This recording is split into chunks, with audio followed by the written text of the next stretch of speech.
की जो यमुना है वहां तक साफ है, जो आगे आने वाली दिल्ली में जो यमुना एंटर करती है वहां से दिल्ली खराब होनी शुरू होती है। और उसकी सफाई के लिए 30,000 करोड़ रुपए का फंड पता नहीं कहाँ गया आज तक। और दिल्ली में इस बार छठ के समय पे आपने देखा ही है कि दिल्ली के हमारे यशस्वी प्रदेश अध्यक्ष वीरेंद्र सचदेवा जी ने एक बार उसमें डुबकी लगाई थी और 4 दिन हॉस्पिटल पहुंच गए वो। हॉस्पिटलाइज हो गए। मन में हर व्यक्ति के दिमाग में आज भी वो समय याद आता है, क्योंकि जब दिल्ली के अंदर कोई व्यक्ति हरियाणा से एंट्री करता था तो चकाचौंध दिल्ली के अंदर वो दिल्ली दिखाई देती।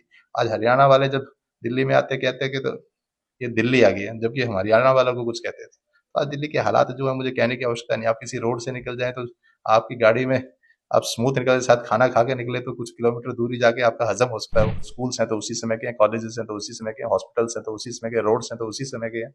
नई डेवलपमेंट के नाम पिछले 20 साल 25 साल में किसी ने कांग्रेस और आम आदमी ने दिया हो तो मुझे बता दो। नमस्कार, आप देख रहे हैं हिंदुस्तान न्यूज जंक्शन और मैं हूं आपके साथ निशु मलिक। दिल्ली में विधानसभा चुनाव की चर्चा जोरों शोरों पर है। जनता के बीच खूब हलचल शुरू हो गई है। नेता भी अब जाकर लोगों से बातचीत करना शुरू कर दिए हैं। लेकिन सवाल यह है कि दिल्ली के दिल वालों के दिल में क्या है। लेकिन इस बार दिल्ली वालों से नहीं पूछेंगे, सीधे नेताओं से बातचीत करेंगे कि आपने अपने क्षेत्र में कितना विकास कराया है। सरकार भले ही कोई भी हो, क्या आपने जनता की बात सुनी है। आज बात करेंगे रविंद्र कुमार जी से, जिन्होंने पहले भी किस्मत आजमाई है। एक बार फिर से चर्चा है आपकी कि आपको टिकट मिल सकता है बवाना में। आपने जो अरविंद केजरीवाल वादा करते हैं और जो अभी भी जो लगातार प्रेस कॉन्फ्रेंस करके वो बीजेपी पर लगातार निशाना साध रहे हैं, इन सब को लेकर विधानसभा चुनाव में कितनी तैयारी कर चुके हैं? जहां तक केजरीवाल की बात है वो किसी से छुपी नहीं है, उसकी करनी और कथनी सभी को मालूम है। और उसका जो एक बनावटी जाल था वो लोग बाग समझ चुके हैं इस बार, और उसको बहुत बुरी तरीके से नकारने वाले हैं। क्योंकि दिल्ली की जनता इतनी बेवकूफ नहीं बन सकती जितनी केजरीवाल बनाता है। 11 वर्षों ने से उन्होंने दिल्ली को खूब लूटा है और इतनी झूठ बोली है कि वो झूठ की अभी अंत हो गई है। और अब केजरीवाल का अंत का समय है, तो ये रावण जल्दी ही फूकने वाला है। और जब चुनाव का रिजल्ट आएगा इस बार इस रावण का विनाश हो जाएगा। लेकिन इल्जाम लगता है बीजेपी पार्टी पर कि बीजेपी पार्टी आम आदमी पार्टी को काम नहीं करने देती। सियानी बिल्ली खंबा नोचे वाली बात है, किस रूप में नहीं करने दे रही है ये मुझे आज तक समझ में नहीं आया है। क्योंकि उसके विधायक तो खुली लूट मचा रहे हैं, तो खुली लूट मचाने वाले कार्य कैसे कर सकते हैं तो आप भी समझते हैं। एक कोई भी ऐसा काम नहीं, उसने तो एक जो भी काम किया तो दारू फ्री बांटने का काम किया, दारू का घोटाला करने का काम किया है। आप देखते हैं कि इत, मेरे यहाँ एक वाल्मीकि हॉस्पिटल्स है, आप उसमें एक दवाई लेने जाइए। अभी कल हमने एक डेमोस्ट्रेशन किया स्कूल के अंदर, नया स्कूल का इनोग्रेशन तो हो गया पर एडमिशन नहीं हुआ। तो इसके घोटालों की कोई इतने ज्यादा है कि मैं व्याख्या करूंगा तो लाइन खत्म नहीं होगी, आपका इंटरव्यू इतना बड़ा हो जाएगा। लेकिन वो तो अभी भी यही कह रहे हैं कि दिल्ली वाले जो है अरविंद केजरीवाल को ही एक बार फिर सीएम बनाएंगे, इसलिए इस्तीफा दिया है। एक बार फिर जनता के भरोसे पे वो बैठे, कहीं एक बार फिर ये फ्री वाली जो रेवड़ी बटेगी उसमें बीजेपी हार तो नहीं जाएगी? मेरा लगातार प्रवास रहता है। मेरा 5 साल पहले मैंने यहाँ से चुनाव लड़ा था, 5 साल में लगातार मैं जनता के बीच रहा हूँ। ये मेरा कहना नहीं है, समाज के अंदर आप जब जाएंगे तो उसका प्रमाणिकता भी आपको मिलेगी।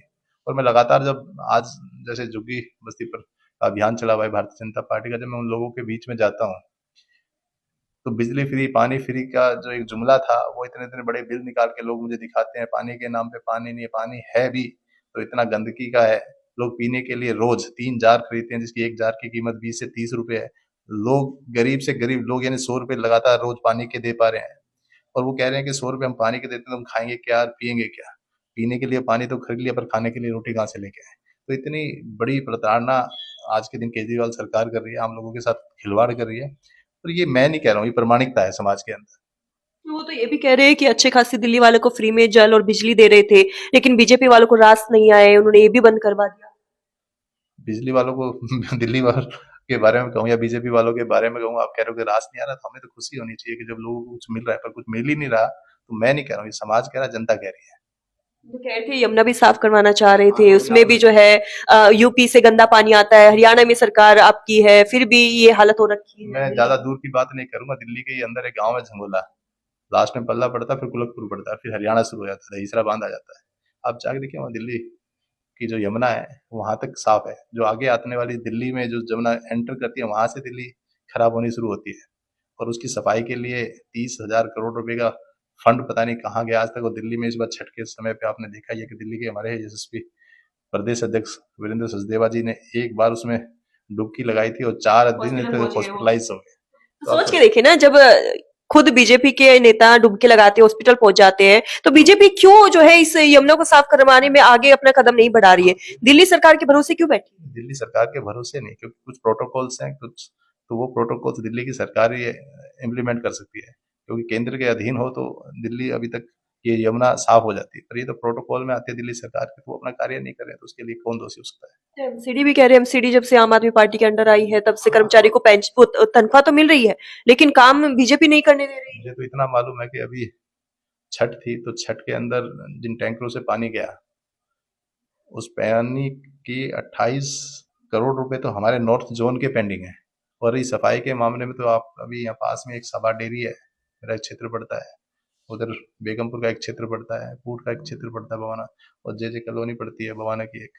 आप जाके देखें ना कि आदमी किस हालात में रह रहे हैं, बल्कि मेरी तो बहुत सारी वीडियोस आपके पास होंगी, क्योंकि मीडिया के लोग हो आप। तो लगातार जनता के बीच हाँ, तो आप जब जाएंगे तो मैंने ऐसे लोग देखे हैं जो पानी के 2-2 फुट पानी के अंदर घरों में घुसा हुआ है, और उसके अंदर रहने को यानी मोहताज है कि हम जाएं कहाँ। तो दो पार्टियों के बीच में जिस प्रकार से जनता पिस रही है, इसका कुछ समाधान मिलकर सरकार क्यों नहीं निकालती? आपस में बातचीत करके समाधान निकाले। दो पार्टियों वाला विषय ही नहीं है। स्टेट गवर्नमेंट आप भी समझते हैं कि दिल्ली का अपना एक फंड है, अपना एक बजट है, अपनी एक कार्यशैली है, अपने एक डिपार्टमेंट्स हैं, तो उसमें दो जगह पिसने वाली बात नहीं एलजी है। को बीच में ले आते हैं। नहीं, एलजी तो बल्कि दिल्ली को डेवलपमेंट करने के लिए उन्होंने तो अलग से कुछ फंड रिलीज किया है, जिससे कि ग्रामीण में बहुत सारे कार्य हो भी रहे हैं। उन्होंने तो जितना कोशिश करते हैं वो सेंटर से भी दबाव बना के उतना फंड रिलीज करा ही रहे हैं। वो तो अपने तरीके से जो एलजी का एक स्वभाव होना चाहिए कार्य करने का, वो तो अपने स्वभाव में परिपूर्ण है। उन्होंने तो दिल्ली की जनता की पीड़ा को समझते हुए बहुत सारे कार्य किए हैं। तो जिस प्रकार से विधानसभा चुनाव को लेकर लगातार अरविंद केजरीवाल प्रेस कॉन्फ्रेंस कर रहे हैं, बीजेपी पार्टी को घेर रहे हैं, बीजेपी पार्टी ने क्या बनाया अपना समीकरण की किस प्रकार से विधानसभा चुनाव को देखेंगे? कुछ नहीं है, बीजेपी का एक साधारण सा एक विचारधारा, एक संस्कार है अंत्योदय। अंतिम व्यक्ति की चिंता करते हैं, उसके सुख दुख में शामिल होते हैं, और जो तकलीफ है उसको दूर करने का प्रयास करते हैं। और भारतीय जनता पार्टी की विचारधारा भी अंत्योदय की विचारधारा। देश के यशस्वी प्रधानमंत्री नरेंद्र भाई मोदी जी की जितनी भी योजनाएं आप देखेंगे, वो अंत्योदय के रूप में हर वर्ग को उसका लाभ मिले। जब भी भारतीय जनता पार्टी की सरकार दिल्ली में 93 से 98 की रही, उसमें मेरे पिताजी भी विधायक रहे और नरेला से रहे, मैंने बवाना से विधानसभा का चुनाव लड़ा।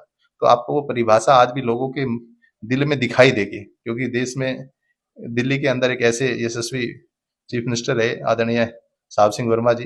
उन्होंने जो दिल्ली का विकास किया वो आज भी शब्दों में व्याख्या नहीं की जा सकती। हर मन में, हर व्यक्ति के दिमाग में आज भी वो समय याद आता है, क्योंकि जब दिल्ली के अंदर कोई व्यक्ति हरियाणा से एंट्री करता था तो चकाचौंध दिल्ली के अंदर वो दिल्ली दिखाई देती।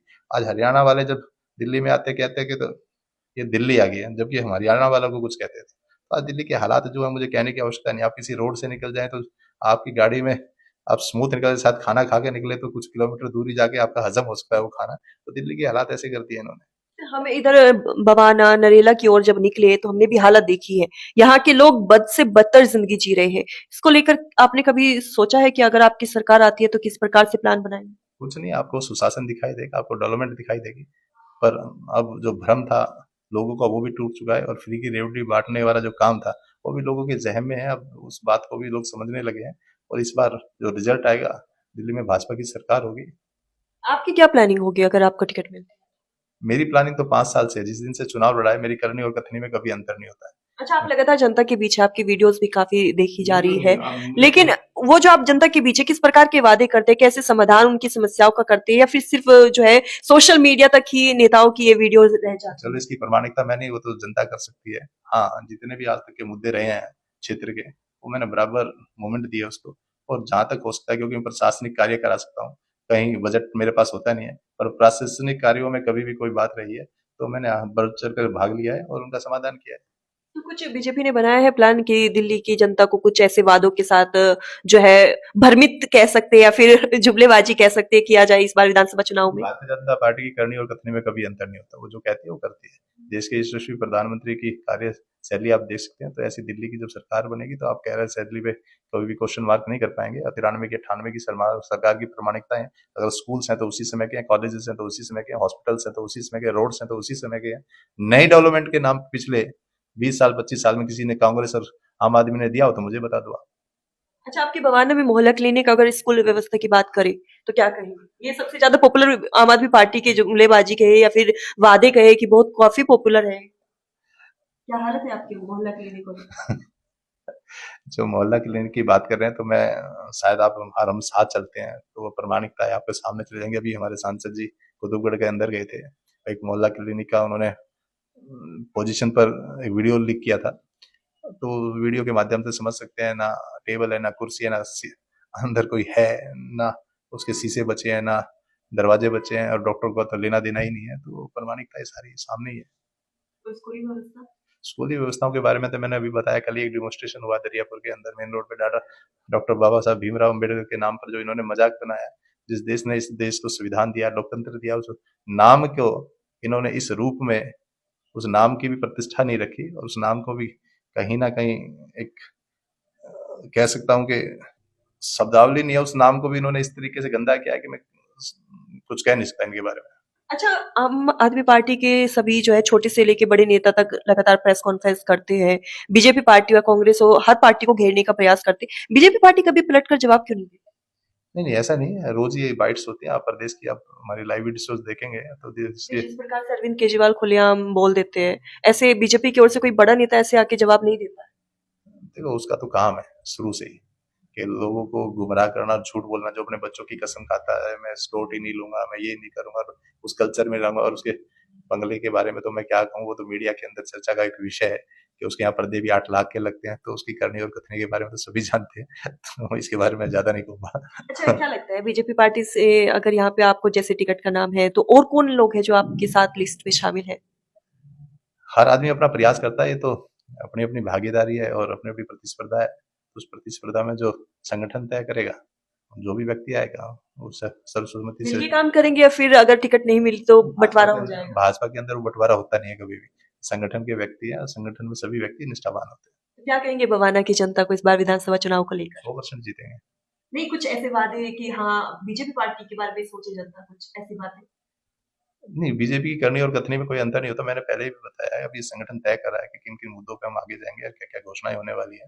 ये जब संगठन तय करेगा तो मैं आपको अवश्य बताऊंगा। अभी वादे नहीं हुए हैं। नहीं, वादे करना और निभाना, हमारी करनी और कथनी में अंतर नहीं होगा। जो कहेंगे वो करेंगे। तो हमने बातचीत की है बवाना से रविंद्र कुमार जी से, और लगातार विधानसभा चुनाव में हम ऐसे ही चर्चा करते रहेंगे। हर बड़े से लेकर छोटे या फिर कोई भी नेता जो आपके काम आ सकता है उनसे बातचीत करेंगे, आपकी समस्याओं का समाधान कराने की कोशिश करेंगे, क्योंकि इस बार दिल्ली का विधानसभा चुनाव काफी खास होने वाला है। यहाँ बात सिर्फ दो पार्टियों की नहीं बल्कि अरविंद केजरीवाल की और दो पार्टियों की है, यानी अरविंद केजरीवाल अलग, आम आदमी पार्टी और बीजेपी की है। क्योंकि अरविंद केजरीवाल ने दिल्ली की जनता पर भरोसा जताया है कि इस्तीफा देने के बाद दिल्ली की जनता ही उनको कुर्सी पर बैठाएगी। तो अब देखना यह होगा कि विधानसभा चुनाव 2025 में क्या कुछ होगा खास। हमारे साथ बने रहिए और देखते रहिए हिंदुस्तान न्यूज जंक्शन। धन्यवाद।